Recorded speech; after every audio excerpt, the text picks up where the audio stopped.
بسم اللہ الرحمن الرحیم۔ سامعین کرام، آپ سن رہے ہیں اردو کہانی کالی دیوی کا مندر، اور یہ اس سلسلے کی قسط نمبر 34 ہے۔ مجھے امید ہے آپ کو میری یہ کاوش پسند آ رہی ہوگی۔ آپ نے اگر ابھی تک میرا چینل مائی وائس سبسکرائب نہیں کیا تو ابھی میرے چینل کو سبسکرائب کر کے بیل نوٹیفیکیشن آن کر لیجئے، تاکہ آنے والی ہر نئی کہانی کی اطلاع بر وقت آپ تک پہنچ سکے۔ اس وقت میں نے کچھ محسوس نہیں کیا، لیکن بعد میں میری یہ آنکھ خشک ہو گئی، یا شاید وہ بھالا یا چاقو تھا جو میری آنکھ میں لگا تھا۔ بہرحال میں یقین سے کچھ نہیں کہہ سکتا تھا۔ میں چپو چلاتا رہا یہاں تک کہ مجھ پر بے ہوشی طاری ہو گئی، اور تیز ہوا بدستور چلتی رہی۔ بے ہوش ہونے سے پہلے آخری بات مجھے یاد تھی کہ ہوا ڈونگے کو نرسلوں میں گھسیٹے لیے جا رہی تھی۔ جب مجھے ہوش آیا تو میرا ڈونگا ساحل کے قریب تھا۔ میں ڈونگے سے باہر آیا تو گھٹنوں تک کیچڑ میں دھسا رہا۔ چھپاک چھپاک میں کنارے کی طرف چلا، اور اس آواز سے مگر مچھ گھبرا کر ادھر ادھر بھاگے۔ لیکن میں سمجھتا ہوں کہ مجھے کئی دنوں بعد ہوش آیا ہوگا، کیونکہ ایک دم سے میں دبلا ہو گیا تھا۔ کنارے پر پہنچ کر میں پھر بے ہوش ہو گیا۔ ہما قبیلے کے چند لوگوں نے مجھ کو وہاں پڑے پایا اور میرا علاج کیا، یہاں تک کہ میں تندرست ہو گیا۔ بس تو یہ ہے میری کہانی۔ کافی ہے، میں نے کہا۔ اچھا لوگاٹ، میں جو کچھ پوچھوں اس کا جواب صحیح دینا۔ ہولون علاقے میں جس جگہ تم کو پکڑا گیا، اس جگہ سے وہ بستی کتنی دور ہے جہاں تم کو لے جایا گیا تھا؟ ڈونگے میں پورے ایک دن کا سفر تھا ہنسراج۔ صبح مجھے پکڑا گیا تھا، اور ہم شام کے وقت اس گھاٹ پر پہنچے تھے جہاں بہت سے ڈونگے بندھے ہوئے تھے، اور ان میں سے چند ڈونگے تو اتنے بڑے تھے کہ اس میں بیک وقت 50 آدمی بیٹھ سکتے تھے۔ اور اس گھاٹ سے بستی کتنی دور تھی؟ بہت قریب ہنسراج۔ اور اب جیگلر نے سوال پوچھا، لوگاٹ، تم نے اس سرزمین کے متعلق بھی کچھ سنا ہوگا، پانی کی اس چادر کے جو غار کے قریب ہے دوسرے کنارے پر؟ ہاں روتانو، میں نے اس وقت یا بعد میں، کیونکہ انگولی لوگوں کے متعلق افواہیں ہم سنتے ہی رہتے ہیں، میں نے سنا تھا۔ کیا سنا تھا؟ یہ کہ وہ جزیرہ ہے جہاں مقدس پھول اگتا ہے، اور اس پھول سے تم واقف ہو، کیونکہ پچھلی دفعہ جب تم یہاں آئے تھے تو ایسا پھول تمہارے پھول کی رکھوالی ایک کاہنہ اور خادمائیں کرتی ہیں۔ یہ تمام عورتیں کنواری ہوتی ہیں۔ وہ کاہنہ ملکہ چمن کہلاتی ہے۔ یہ کاہنہ کون تھی؟ یہ تو میں نہیں جانتا، لیکن سنا ہے کہ ان لوگوں میں سے ہے جو مہذب دنیا کے لوگ کہلاتے ہیں، حالانکہ ان کے والدین سیاہ فام ہی ہوتے ہیں۔ اب اگر انگولی لوگوں میں کوئی لڑکی ایسا پیدا ہو گئی ہو کہ اس کی رنگت سفید ہو، یا اس کی آنکھیں پیلی ہوں، یا وہ گونگی اور بہری ہو، تو پھر اسے کاہنہ کی خدمت کے لیے منتخب کر لیا جاتا ہے۔ لیکن اب وہ کاہنہ مر چکی ہوگی، کیونکہ جب میں وہاں تھا تو وہ بہت خود بوڑھی تھی، اور انگولی لوگ پریشان تھے، کیونکہ پوری ریاست میں کوئی ایسی سفید لڑکی نہیں تھی جسے اس کی جگہ ملکہ چمن بنایا جا سکے۔ یقیناً وہ بوڑھی کاہنہ مر چکی ہوگی، کیونکہ کئی برس پہلے انگولی لینڈ میں ایک زبردست جشن منایا گیا تھا، اور بہت سے غلاموں کو پکا کر کھا لیا گیا تھا۔ پجاریوں کو ایک نئی کاہنہ مل گئی تھی، جس کے بال سنہرے تھے، اور جس کے ناخن ایسے ہی تھے جیسے کاہنہ کے ہونے چاہیے۔ اور یہ کاہنہ بھی مر چکی ہے۔ جیگلر کی آواز کانپ رہی تھی۔ یہ تو میں نہیں جانتا، لیکن میرا خیال ہے کہ وہ زندہ ہے۔ اور تمہارا یہ خیال کس بنا پر ہے؟ اگر وہ مر گئی ہوتی تو ہم نے مردہ ماں کو کھانے کی جشن کی افواہیں سن لی ہوتی۔ مردہ ماں کو کھانے کا جشن؟ میں نے حیرت سے پوچھا۔ ہاں ہنسراج، انگولی لینڈ میں یہ رسم ہے کہ جب مقدس پھول کی کاہنہ مر جاتی ہے تو اس کا مقدس گوشت ان لوگوں کے لیے کھانا فرض ہو جاتا ہے جو اس مقدس تبرک کے حقدار اور مستحق ہوتے ہیں۔ لیکن وہ سفید دیوتا یا سفید شیطان کبھی نہیں مرتا، اور اسے کبھی کھایا بھی نہیں جاتا۔ میں نے پوچھا۔ نہیں ہنسراج، جیسا کہ میں نے کہا وہ لافانی ہے، بلکہ وہ دوسروں پر موت نازل کرتا ہے، جیسا کہ تم کو خود معلوم ہو جائے گا، بشرط یہ کہ تم انگولی لینڈ گئے۔ لوگاٹ نے آخری الفاظ کا اضافہ بڑی اداسی سے کیا۔ اب چونکہ لوگاٹ سے ہم مزید کچھ نہیں معلوم کر سکتے تھے، اس لیے وہ اجازت لے کر رخصت ہو گیا۔ اس نے عجیب بھیانک انکشافات کیے تھے، چنانچہ میں نے سوچا کہ اگر فیصلہ مجھ پر چھوڑ دیا جائے تو میں انگولی علاقے میں جانے کا ارادہ ترک کر دوں۔ لیکن پھر مجھے یاد آیا کہ جیگلر ایک خاص مقصد کے لیے بہرحال وہاں جانا چاہتا ہے۔ چنانچہ ایک آہ بھر کر میں نے یہ معاملہ قسمت پر چھوڑ دیا، اور یہ عجیب اتفاق ہے کہ خود قسمت نے یہ معاملے کا فیصلہ کر دیا۔ کیونکہ دوسرے ہی دن الصبح لوگاٹ ہمارے پاس آیا۔ آقاؤ، اس نے کہا، ایک حیرت انگیز بات ہوئی ہے۔ گزشتہ رات ہم انگولی کے متعلق باتیں کر ہی رہے تھے اور اب دیکھو، انگولی لوگوں کا ایک وفد یہاں ہے۔ آج کا سورج طلوع ہوتے ہی یہ یہاں پہنچ گیا۔ اچھا، کیوں آیا یہ وفد؟ میں نے پوچھا۔ انگولی اور ہولون لوگوں کے درمیان صلح اور امن قائم کرنے۔ ہاں، انہوں نے کہا ہے کہ جوسی امن و امان قائم کرنے کے لیے اپنے سفیر انگولی بھیجے۔ اس نے کہا اور پھر اضافہ کیا، گویا کوئی جائے گا وہاں؟ ممکن ہے چند جیالے تیار ہو جائیں۔ میں نے کہا، دفعتاً ایک خیال بجلی کسی برق سے میرے دماغ میں کون گیا، اور میں نے کہا، چلو ہم جوسی کے پاس چلتے ہیں۔ آدھے گھنٹے کے بعد ہم شاہی رہائش گاہ میں بیٹھے ہوئے تھے۔ ہم سے میری مراد مجھ سے اور لیموشن سے ہے، کیونکہ جگلر تو شاہی جھونپڑے میں گھسا جوسی سے مصروف گفتگو تھا، لیکن شاہی رہائش گاہ کی طرف جاتے وقت ہمارے درمیان چند باتیں ہوئی تھیں۔ جگلر، میں نے کہا، اگر تم انگولی لوگوں میں جانا چاہتے ہو تو قدرت نے یہ موقع فراہم کر دیا ہے۔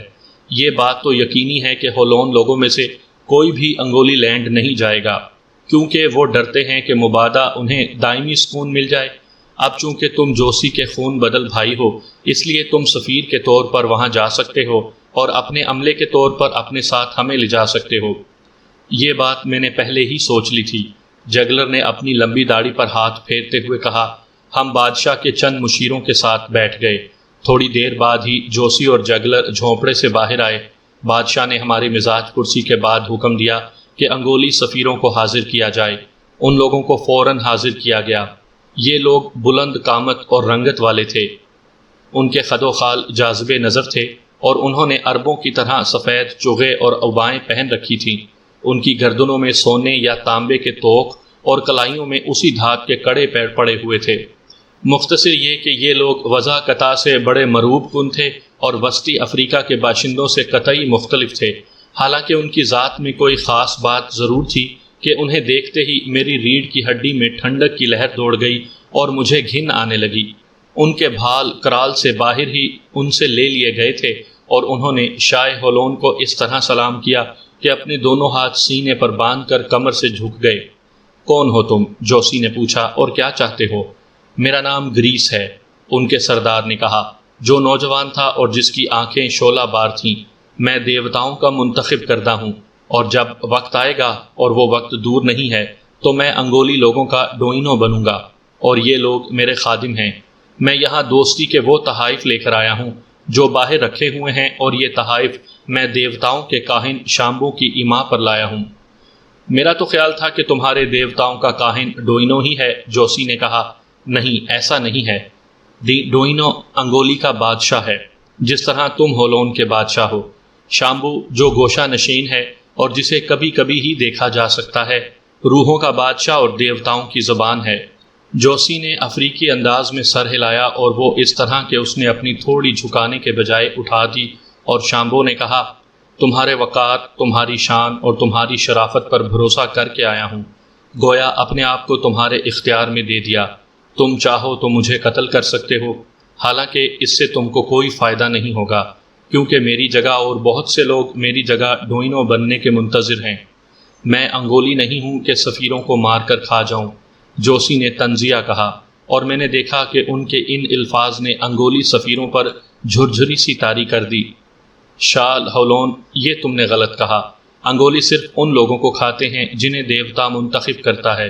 یہ ایک مذہبی رسم ہے۔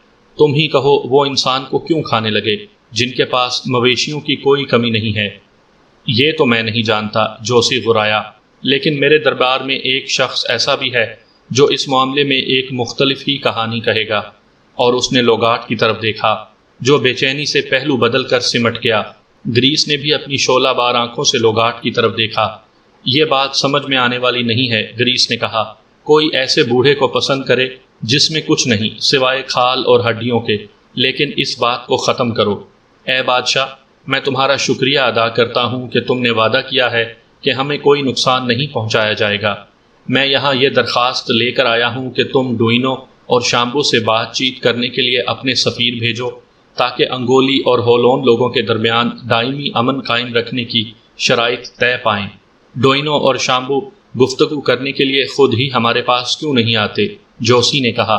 کیونکہ اپنے علاقے سے باہر قدم رکھنا ان کے لیے خلاف قانون ہے۔ چنانچہ انہوں نے مجھے بھیجا ہے کہ میں مستقبل کا ڈوئینو ہوں۔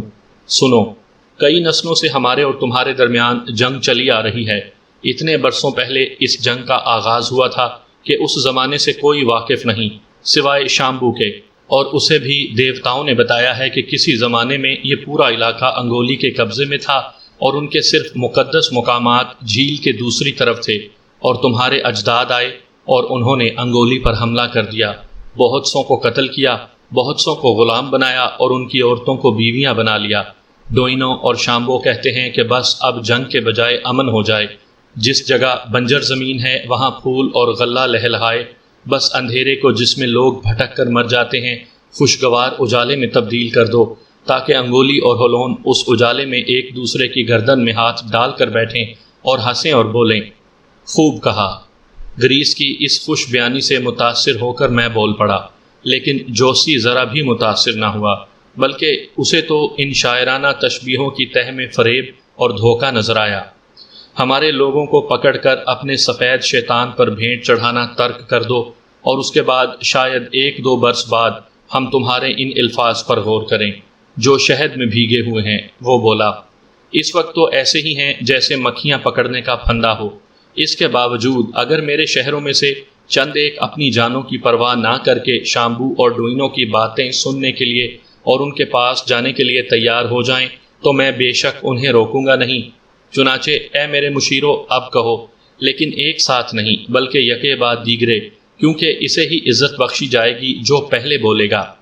جوسی کی اس دعوت کے بعد جو خاموشی طاری رہی، ایسی گہری خاموشی کا تجربہ شاید مجھے پہلے کبھی نہ ہوا تھا۔ ہر مشیر نے اپنے قریب بیٹھے ہوئے مشیر کی طرف دیکھا، لیکن کسی نے کچھ نہیں کہا۔ ہیں؟ جوسی نے حیرت سے کہا، کوئی نہیں بول رہا تھا؟ ارے تم لوگ قانون ساز ہو اور صلح پسند ہو، ہمارا عظیم جرنیل لوگاٹ کیا کہتا ہے؟ اے بادشاہ، لوگاٹ نے کہا، جب میں کم عمر تھا تو انگولی لینڈ میں بالوں سے پکڑ کر لے جایا گیا تھا، اور جب میں وہاں سے واپس آیا تو اپنی ایک آنکھ وہیں چھوڑ آیا، اور اب میں دوبارہ اس علاقے میں جانا نہیں چاہتا، تو یوں کہتا ہے تمہارا عظیم جرنیل لوگاٹ۔ گریس، معلوم ایسے ہوتا ہے کہ ہمارے آدمیوں میں سے کوئی بھی بطور سفیر انگولی لینڈ جانے کے لیے تیار نہیں، چنانچہ اب اگر ہمارے درمیان صلح اور امن کی شرائط طے ہونی چاہیے تو پھر ڈوئینو کو یہیں آنا پڑے گا۔ اس کا میں وعدہ کرتا ہوں کہ ان کی جان و مال محفوظ رہے گا۔ یہ ناممکن ہے۔ اگر ناممکن ہے تو پھر معاملہ ختم ہوا، تم ہمارے مہمان ہو گریس، چنانچہ آرام کرو، تھکن دور کرو، ہمارے یہاں کا کھانا کھاؤ اور لوٹ جاؤ۔ اور اب جیگلر اٹھ کھڑا ہوا اور اس نے کہا، جوسی، ہم دونوں خون بدل بھائی ہیں، چنانچہ مجھے بھی کچھ کہنے کا اور فیصلہ کرنے کا حق ہے، اور تمہاری اور تمہارے مشیروں کی اور انگولی کی بھی مرضی ہو تو میں اپنے دوستوں کے ساتھ ڈوئینو اور شامبو کے پاس جاؤں گا اور اس سے گفتگو کروں گا۔ ہم ان سے نہیں ڈرتے، اس کے علاوہ نئے نئے مقامات دیکھنے اور نئے نئے لوگوں سے ملنے کا ہمیں شوق ہے۔ کہو اے گریس، اگر شاہ ہولون اجازت دے تو کیا تم ہمیں سفیروں کے طور پر قبول کرو گے؟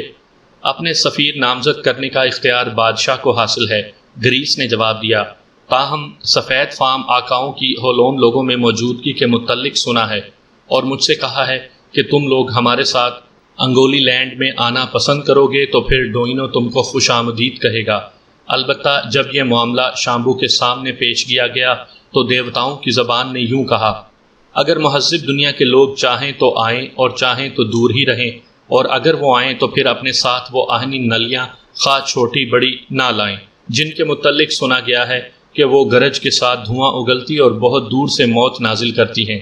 گوشت وغیرہ حاصل کرنے کے لیے انہیں ان نالیوں کی ضرورت نہ ہوگی، کیونکہ مہذب لوگوں کے کھانے کے لیے بہت سا گوشت دیا جائے گا۔ اس کے علاوہ یہ لوگ انگولی لینڈ میں محفوظ ہوں گے، بشرط یہ کہ ہمارے دیوتاؤں کی توہین نہ کریں۔ یہ الفاظ گریس نے آہستہ آہستہ اور بڑے مؤثر لہجے میں کہے، اور اس تمام عرصے میں اپنی نگاہیں مجھ پر یوں گاڑے رہا جیسے میرے خیالات معلوم کرنے کی کوشش کر رہا ہو۔ مجھے اعتراف ہے کہ اس کے یہ الفاظ سن کر میری ساری ہمت کوچ کر گئی۔ بہرحال میں جانتا تھا کہ ڈوئینو ہمیں انگولی لینڈ میں اس لیے بلا رہا ہے کہ ہم سفید شیطان کا خاتمہ کر دیں، جس نے پورے علاقے میں عموماً اور خود ڈوئینو کو خصوصاً خوف زدہ کر رکھا ہے۔ اور یہ سفید شیطان، میں نے اندازہ لگایا، ایک زبردست گوریلا تھا۔ اب سوال یہ تھا کہ ہم بندوق کے بغیر اس گوریلے یا ایسے ہی کسی دوسرے خونخوار جانور کا مقابلہ کس طرح کر سکتے تھے؟ چنانچہ میں دوسرے ہی لمحے ایک فیصلہ کر چکا تھا۔ گریس، میں نے کہا، بندوق میری سب کچھ ہے، باپ، ماں، بیوی اور اولاد، سب کچھ۔ چنانچہ اس کے بغیر میں یہاں سے ایک قدم بھی آگے نہ بڑھوں۔ تو پھر اے سفید آقا، گریس نے کہا، مناسب ہوگا کہ تم یہیں اپنے لوگوں میں رہو، کیونکہ اگر یہ نلکی اپنے ساتھ لائے تو انگولی لینڈ پر قدم رکھتے ہی تم کو قتل کر دیا جائے گا۔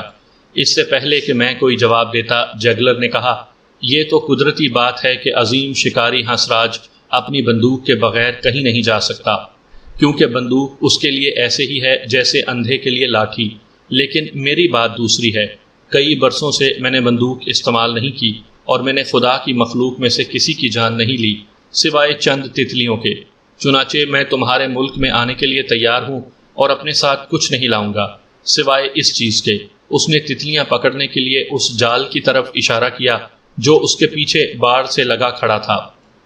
ٹھیک ہے، چنانچہ ہم تمہیں خوش آمدید کہتے ہیں اور یقین دلاتے ہیں کہ ہمارے ملک میں تمہارا استقبال کیا جائے گا۔ گریس نے کہا، اور میرا خیال ہے کہ مجھے اس کی آنکھوں میں ناپاک مسرت کی چمک نظر آ گئی۔ اس کے بعد چند ثانیوں تک خاموشی کا وقفہ رہا، اور اس عرصے میں نے لیموشن کو سب کچھ بتا دینے کے بعد کہا کہ یہ پاگل پن تھا، لیکن یہاں بھی اس نوجوان کی مجنونانہ ضد آڑے آئی۔ یار ہنسراج، ہم بڑے میاں کو ظاہر ہے اکیلے نہیں جانے دیں گے، کم از کم میں تو نہیں جانے دوں گا۔ تمہارا معاملہ دوسرا ہے، قطع نظر اس کے کہ میں وہ پھول۔ بہرحال ہر بات کو اگر نظر انداز کر دیا جائے تو یہ معاملہ ذرا خطرناک تھا۔ چنانچہ اگر جیگلر گیا تو میں بھی جاؤں گا، اور اگر نہ گیا تو اکیلا ہی رہ جاؤں گا۔ تم اول درجے کے گدھے ہو، میں بڑبڑایا۔ یہ نوجوان کیا کہہ رہا ہے؟ وہ کیا چاہتا ہے ہمارے ملک میں؟ گریس نے بڑے سکون سے پوچھا۔ یہ شخص شاید بہت تیز تھا، کیونکہ اس نے لیموشن کے چہرے سے اس کی دلی کیفیت کا اندازہ لگا لیا تھا۔ یہ کہہ کر یہ خود ایک بے ضرر سیاح ہے جو خوبصورت قدرتی مناظر دیکھنا چاہتا ہے اور معلوم کرنا چاہتا ہے کہ تمہارے ملک میں سونا بھی ہے یا نہیں۔ میں نے جواب دیا، تو پھر اسے بہت خوبصورت مناظر دیکھنے کو مل جائیں گے، اور ہمارے پاس سونا بھی ہے۔ اور گریس نے اپنی کلائیوں میں پڑے ہوئے کڑے یا کنگنوں کی طرف اشارہ کیا۔ اسے اتنا سونا دیا جائے گا جتنا کہ وہ اٹھا سکے۔ لیکن اے سفید آقاؤ، شاید اس معاملے میں تم اکیلے میں گفتگو کرنا پسند کرو گے۔ شاہ ہولون، اجازت ہو تو ہم ہٹ جائیں۔ 5 منٹ بعد ہم جھونپڑے میں تھے، اور جوسی بھی موجود تھا، اور لوگاٹ بھی، اور بڑے زوروں کی بحث ہو رہی تھی۔ جوسی نے جیگلر سے درخواست کی کہ انگولی لینڈ نہ جائے۔ میں نے بھی کہا کہ وہ اپنا ارادہ ترک کر دے۔ لوگاٹ نے کہا کہ وہاں جانا پاگل پن ہے۔ اس نے کہا وہ انگولی لینڈ میں رہ چکا ہے، اور یہ کہ گریس کی باتوں سے فریب کی بو آتی ہے، اور وہ فضا میں خون اور جادو کی بو پا رہا ہے۔ جیگلر نے کہا، یہ موقع خود خدا نے دیا ہے، چنانچہ وہ اس سے فائدہ اٹھا کر اس علاقے میں جانا چاہتا ہے جہاں پہلے کوئی نہیں گیا۔ رہا لیموشن، تو اس نے ایک جمائی لی اور اپنے رومال سے چہرے پر پنکھا جھلنے لگا، کیونکہ جھوپڑے میں خاصی گرمی تھی۔ پھر اس نے کہا کہ چونکہ وہ ایک خاص پھول کی تلاش میں اتنی دور آ ہی گیا ہے، اس لیے یہاں سے وہ واپس نہیں جائے گا۔ میرا خیال ہے روتانو، آخرکار جوسی نے کہا، کہ کوئی خاص بات ہے کہ تم انگولی لینڈ میں جانا چاہتے ہو، اور یہ بات تم مجھ سے چھپا رہے ہو۔ تاہم میں نے فیصلہ کر لیا ہے کہ میں جبراً یہاں تمہیں روک لوں گا۔ جوسی، اگر تم نے ایسا کیا تو ہمارا بھائی چارہ ختم ہو جائے گا، جیگلر نے جواب دیا، اور یہ کہ وہ بات معلوم کرنے کی کوشش کرو جو میں چھپا رہا ہوں، لیکن انتظار کرو کہ مستقبل سب کچھ ظاہر کر دے گا۔ چنانچہ جوسی نے کراہ کر ہتھیار ڈال دیے، اور لوگاٹ نے کہا کہ روتانو اور لیموشن پر سحر کر دیا گیا ہے، اور یہ کہ صرف ہنسراج کے حواس بجا ہیں۔ تو پھر یہ طے رہا، لیموشن نے کہا، کہ میں اور جگلر سفیر بن کر انگولی میں جائیں گے، اور ہنسراج تم یہیں رہ کر شکاریوں اور سامان کی حفاظت کرو گے۔ میرے لیے یہ صورتحال عجیب رخ اختیار کر گئی تھی۔ دیکھا جائے تو میرا اصل مقصد اسی مقدس پھول کو حاصل کرنا تھا جس کے لیے میں باقاعدہ پلاننگ کر کے روانہ ہوا تھا، اور اب اگر میں ان لوگوں کا ساتھ نہ دیتا تو یہ بات میرے لیے باعث شرم ہوتی، اور پھر مجھے لوگ بزدلی کا طعنہ الگ دیتے۔ چنانچہ میں نے ان دونوں کا ساتھ دینے کا فیصلہ کر لیا، یہ سوچ کر کہ موت تو بہرحال ایک بار آنی ہے، قسمت میں یہی لکھا ہے تو یہی صحیح۔ اس کے بعد ہم باہر آ گئے۔ گریس اور اس کے ساتھیوں کو طلب کر لیا گیا اور اس دفعہ وہ لوگ تحائف لے کر آئے، اور یہ تحائف تھے 2 عمدہ ہاتھی دانت، اور ان کو دیکھ کر میں نے سوچا کہ ان لوگوں کے علاقے کے چاروں طرف پانی نہیں ہو سکتا، کیونکہ ہاتھی جزیرے پر نہیں پائے جاتے۔ ایک برتن میں سونے کا برادہ اور سونے کے کنگن، سفید کپڑے کے تھان جنہیں بڑی عمدگی سے بنایا گیا تھا، اور چند خوبصورت برتن جن پر حیرت انگیز اور جاذب نظر نقش و نگار بنے ہوئے تھے، جن سے پتہ چلتا تھا کہ انگولی لوگ آرٹسٹ بھی تھے۔ ان لوگوں میں یہ خصوصیات کہاں سے آئیں، اور یہ کہ ان کی قوم کی بنیاد کیا تھی؟ ان سوالوں کے جواب مجھے کبھی اطمینان بخش طور پر کبھی نہ ملا، اور میرا تو خیال ہے کہ خود انگولی بھی یہ نہیں جانتے تھے کہ وہ کون سی قدیم متمدن قوم کی یادگار تھے۔ جوسی نے سفیروں کو مطلع کیا کہ ہم 3 سفید فام اپنے ایک ایک ملازم کے ساتھ اس کے سفیروں کی خدمات انجام دینے کے لیے انگولی لینڈ آئیں گے۔ اپنے ساتھ بندوقیں نہیں لائیں گے، اور ہاں، ہم لوگ دونوں قبائل میں دائمی امن اور خصوصاً تجارت اور دونوں قبائل کے درمیان شادی بیاہ کے امکانات کے متعلق گفتگو کر کے شرائط طے کریں گے۔ دونوں قبائل کے درمیان شادی کی بات خود گریس نے اصرار کر کے شامل کی تھی، اور اس وقت میں حیران تھا کہ اس نے اس ایک بات پر اصرار کیا تھا۔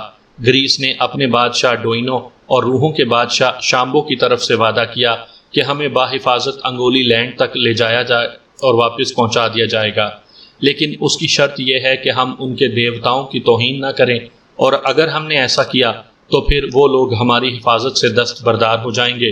اس کی یہ شرط مجھے پسند نہ آئی۔ اس نے قسم کھا کر وعدہ کیا کہ ہولون لینڈ کے ساحل سے روانہ ہونے کے 6 دن بعد ہمیں واپس اسی ساحل پر پہنچا دیا جائے گا۔ میں تمہارے وعدے پر اعتبار کرتا ہوں، جوسی نے کہا۔ میں اپنے 500 سپاہی بھیج دوں گا کہ وہ میرے سفیروں کو اس مقام تک پہنچا آئیں جہاں سے انہوں نے ڈونگوں میں سوار ہونا ہے، اور جب وہ واپس آئیں گے تو یہی سپاہی ان کے استقبال کو وہاں موجود ہوں گے۔ یہ سن کر گریس نے کہ میرے سفیروں میں سے ایک کو بھی خراش آئی تو پھر میں اعلان کر دوں گا، اور یہ جنگ اس وقت تک جاری رہے گی جب تک انگولی لینڈ یا ہولون صفائے ہستی سے مٹ نہیں جاتے۔ چنانچہ دربار برخاست ہو گیا۔ طے پایا تھا کہ دوسرے دن صبح ہم لوگ اپنے سفر پر روانہ ہو جائیں گے، جس کا انجام کوئی نہیں جانتا تھا کہ کیا ہونے والا تھا۔ میں نے لیموشن کی رائے کو مد نظر رکھتے ہوئے اپنے ساتھ جانے والی 3 ملازموں کا انتخاب کیا۔ فونا آرگس تو خود ہی ہمارے ساتھ جانے پر بضد تھے، البتہ تیسرے ملازم کے انتخاب میں بڑی دشواری پیش آئی۔ کرال کو میں نہ لے جاتا، چنانچہ میں نے اپنے ان 2 ہولون ملازم جونی اور ٹونی میں سے جونی کو منتخب کیا۔ جونی بڑا ہی تیز اور بہادر تھا۔ پھر ہم سب ضروری انتظام میں لگ گئے۔ ایک کام کے دوران مجھے آرگس کی ضرورت محسوس ہوئی تو وہ غائب تھا۔ اس احمق شخص نے بتایا کہ وہ جنگل سے بانس کی قسم کے ایک درخت کی لکڑی لینے گیا تھا جو اس نے مجھے دکھائے۔ یہ ایک خوبصورت، مضبوط اور موٹا عصا تھا۔ میرے استفسار پر بتایا کہ یہ اتنا لمبا اور موٹا ڈنڈا ہے اور پھر اندر سے پولا ہے، اور اس میں بہت زیادہ ہوا بھری ہوتی ہے۔ اگر ڈونگے سفر میں کہیں الٹ گئے تو وہ اس عصا کی مدد سے تیر کر کنارے پہنچ سکتا ہے۔ میں اس ڈنڈے کو بھول کر انتظامات میں لگ گیا، اور پھر دوسرے دن سورج کی پہلی کرن کے ساتھ ہمارا سفر شروع ہو گیا، ایک خوفناک اور دل دہلا دینے والا سفر۔ میں اور لیموشن 2 گدھوں پر سوار تھے جو اب تک خاصے موٹے اور تازہ دم ہو چکے تھے۔ جیگلر اپنے سفید بیل پر سوار تھا۔ یہ جانور بے حد سدھایا ہوا اور جیگلر سے حیرت انگیز حد تک مانوس تھا۔ ہمارے تمام ملازم جو پوری طرح مسلح تھے ہولون لینڈ کی سرحد تک ہمارے ساتھ آئے۔ وہاں وہ ہولون ریجمنٹ کے ساتھ ہماری واپسی کا انتظار کرنے والے تھے۔ خود بادشاہ جوسی بستی کی مغربی دروازے تک ہمیں رخصت کرنے آیا، اور وہاں سے اس نے ہمیں اور خصوصاً جیگلر کو گلے لگا کر رخصت کیا۔ اس پر بس نہ کرتے ہوئے اس نے گریس اور اس کے ساتھیوں کو اپنے سامنے طلب کیا، اور ان کے سامنے ایک بار پھر قسم کھائی کہ اگر ہمیں کوئی نقصان پہنچا تو وہ یعنی جوسی اس وقت تک چین سے نہیں بیٹھے گا جب تک انگولی کو جڑ سے اکھاڑ کر نہ پھینک دے گا۔ شاہ ہولون اگر ہماری نیتوں میں فطور ہوتا تو کیا ان کی بندوقیں انہیں بچا سکتی تھیں، خصوصاً اس صورت میں کہ یہ صرف گنتی کے آدمی ہیں اور ہم بے شمار۔ مثال کے طور پر ہم ان کی بندوقیں چرا سکتے تھے جس طرح کہ خود تم نے چرا لی تھیں جب تم ان کے قتل کا ارادہ کر چکے تھے۔ انگولی لوگوں کا یہ قانون ہے کہ ایسا کوئی جادوئی ہتھیار ان کے علاقے میں نہ لایا جائے۔ گریس نے جواب دیا۔ کیوں؟ میں نے موضوع بدلنے کی غرض سے پوچھا، کیونکہ جوسی کی آنکھیں غصے سے سرخ ہو چکی تھیں اور مجھے خوف تھا کہ کہیں اس کے اور گریس کے درمیان جھگڑا نہ ہو جائے۔ اس لیے آقا ہنسراج کہ ہمارے ہاں روایت مشہور ہے کہ انگولی لینڈ میں بندوق چلائی جائے تو دیوتا ہمیں چھوڑ کر چلے جائیں گے اور دیوتاؤں کا کاہن اعظم شامبو مر جائے گا۔ یہ روایت بہت قدیم ہے، لیکن ابھی کچھ عرصہ پہلے تک کوئی اس کا مطلب نہیں جانتا تھا، کیونکہ اس روایت میں بندوق کے لیے جو الفاظ استعمال کیے گئے ہیں وہ یہ ہیں کہ کھوکھلا بھالا جو دھواں اگلتا ہے، اور ایسے ہتھیار سے ظاہر ہے ہم جب تک واقف ہی نہیں تھے۔ اچھا، میں نے کہا، اور دل ہی دل میں افسوس کرنے لگا کہ ہم اس پیشگوئی کو پوری نہ کر سکیں گے، اور یہ واقعی جیسا کہ آرگس نے سر ہلا کر کہا بڑے افسوس کا مقام تھا۔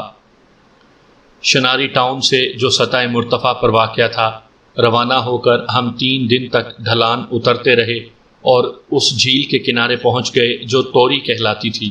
توری جھیل کی ایک تو جھلک بھی ہم نہ دیکھ سکے، کیونکہ کنارے سے لے کر کوئی 1 میل آگے تک گنجان نرسل رہے تھے، جن میں یہاں وہاں راستے بنے ہوئے تھے۔ یہ راستے ان دریائی گھوڑوں نے بنائے ہوئے تھے جو دھوپ سیکنے کے لیے وقتاً فوقتاً کنارے پر آ جاتے تھے۔ ایک بلند ٹیلے پر سے جھیل کا پانی دیکھا جا سکتا تھا، اور دوربین سے دیکھنے پر بہت دور ایک بلند سبز مقام نظر آیا۔ درختوں سے ڈھکی ہوئی کسی پہاڑی کی چوٹی تھی۔ میں نے گریس سے اس کے متعلق پوچھا تو اس نے بتایا کہ وہ انگولی لینڈ کے دیوتاؤں کا گھر تھا۔ کون سے دیوتا؟ میں نے پوچھا۔ ہنسراج، یہ نہیں بتایا جا سکتا کیونکہ یہ خلاف قانون ہے، اس نے جواب دیا۔ میری ایک زندگی افریقہ میں گزری ہے، چنانچہ میں افریقیوں کی اس فطرت سے واقف ہوں کہ ذرا سے اکسانے پر ان کی زبان کھل جاتی ہے اور وہ نہ کہنے کی باتیں بھی کہہ جاتے ہیں، لیکن گریس جیسے گھنے شخص سے پہلے کبھی میرا واسطہ نہیں پڑا تھا۔ بہرحال اس ٹیلے پر ہم نے جھنڈا نصب کر دیا۔ گریس نے مشکوک نظروں سے ہماری طرف دیکھتے ہوئے پوچھا کہ ہم نے ایسا کیوں کیا، اور یہ ظاہر کرنے کے لیے کہ دنیا میں اس کے علاوہ بھی گھنے ہیں۔ میں نے جواب دیا کہ یہ جھنڈا ہمارے دیوتا کا ہے، اور یہ کہ اس کی توہین کی تو وہ گستاخ مارا جائے گا، جس طرح کہ اس کی توہین کرنے پر پہلے کافی جنگلی مارے گئے تھے۔ میری اس تقریر سے ایک دفعہ تو گریس بھی مرعوب ہو گیا، بلکہ جھنڈے کے قریب سے گزرتے ہوئے اس نے سر بھی جھکا دیا، گویا جھنڈا اس لیے وہاں نصب کیا گیا تھا کہ اگر خدا نخواستہ ہمیں انگولی لینڈ سے جان بچا کر بھاگنا پڑے تو یہ جھنڈا ہمیں دور سے نظر آ جائے، اور اسے نشان منزل بنا کر ہم صحیح سلامت اس طرف کے ساحل تک پہنچ جائیں۔ یہ تجویز ہمارے گروہ کے سب سے زیادہ لاؤبالی رکن لیموشن کی تھی، اور یہ میں آپ کو بتاؤں گا کہ ہماری یہ پیش بندی کس طرح ہمارے لیے مفید ثابت ہوئی۔ ٹیلے کے قدموں میں ہم نے رات بھر کے لیے پڑاؤ ڈالا، یا لوگاٹ کے تحت ہولون سپاہی جھیل کے عین کنارے پر مقیم تھے جہاں ان لوگوں نے پڑاؤ ڈالا تھا۔ اس کے عین سامنے دریائی گھوڑوں کا بنایا ہوا ایک چوڑا راستہ تھا، اور اس کی گلی میں جو نرسلوں کے درمیان تھی جھیل کا پانی نظر آ رہا تھا۔ گریس، میں نے پوچھا، یہ جھیل ہم کب اور کیسے عبور کریں گے؟ ہنسراج، کل صبح ہی ہم روانہ ہو جائیں گے، اس نے جواب دیا، کیونکہ سال کے اس موسم میں ہوا عمدہ ساحل کی طرف بہتی ہے، اور اگر ہوا موافق ہوئی تو ہم رات کا اندھیرا اترنے تک انگولی کی بستی بانڈی میں ہوں گے۔ رہا یہ سوال کہ ہم کیسے عبور کریں گے، تو اگر ہنسراج میرے ساتھ تھوڑی دور تک چلنا پسند کریں تو یہ میں انہیں ابھی دکھا دوں۔ میں نے اس بات میں سر ہلایا۔ جب ہم آگے بڑھ رہے تھے تو 2 باتیں ہوئیں۔ پہلی تو یہ کہ ایک زبردست کالے رنگ کا گینڈا جو جھاڑیوں میں آرام کر رہا تھا ہماری بو پا کر ایک دم اٹھا اور اپنی فطرت کے مطابق کوئی 60 گز دور سے سیدھا ہم پر حملہ آور ہوا۔ چونکہ اب تک ہم سے آتشی ہتھیار رکھوائے نہیں گئے تھے، اس لیے اس وقت میرے ہاتھ میں ایک نالی بندوق تھی۔ گینڈا اندھا دھند سیدھا ہماری طرف آ رہا تھا۔ گریس اسے دیکھ کر پلٹا اور بھاگ پڑا، اور اس میں کوئی تعجب کی بات نہیں تھی کیونکہ اس کے پاس بھالے کے علاوہ اور کوئی ہتھیار نہیں تھا۔ جبکہ میں نے بندوق کا گھوڑا چڑھایا اور اس موقع کا منتظر رہا۔ گینڈا مجھ سے 50 قدم دور ہوگا۔ اس نے اپنا سر اوپر اٹھایا اور یہی موقع تھا، چنانچہ میں نے اس کے حلق کو نشانہ بنا کر لبلبی دبا دی۔ گولی ٹھیک نشانے پر لگی اور غالباً اندر گھس کر اس کا دل چیر گئی۔ بہرحال بھاگتا ہوا گینڈا ایک دم سے گرا اور لڑکتا ہوا مجھ تک آیا۔ ایک دفعہ تڑپا اور عین موقع پر میرے قدموں میں دم توڑ گیا۔ گریس بے حد مرعوب اور متاثر ہوا۔ وہ لوٹ آیا۔ اس نے حیرت سے مردہ گینڈے اور اس کے حلق کے سوراخ کی طرف دیکھا اور پھر دھواں اگلتی ہوئی بندوق کی طرف دیکھا۔ جنگل کا زبردست چوپایا محض آواز سے مارا گیا، وہ بڑبڑایا۔ اس سفید آدمی نے ایک لمحے میں اس زبردست جانور کا خاتمہ کر دیا، وہ بھی اپنے جادو سے۔ واقعی شامبو کی زبان پر اس وقت ویسے ہی تھی جیسے اس نے حکم دیا تھا کہ گریس دفعتاً خاموش ہو گیا۔ کیوں دوست، کیا ہوا؟ میں نے پوچھا۔ بھاگنے کی ضرورت نہ تھی۔ اگر تم ایک قدم ہٹ کر میرے پیچھے آ گئے ہوتے تو اتنے ہی محفوظ ہوتے جتنے کہ اب ہو۔ میرا مطلب ہے بھاگنے کے بعد۔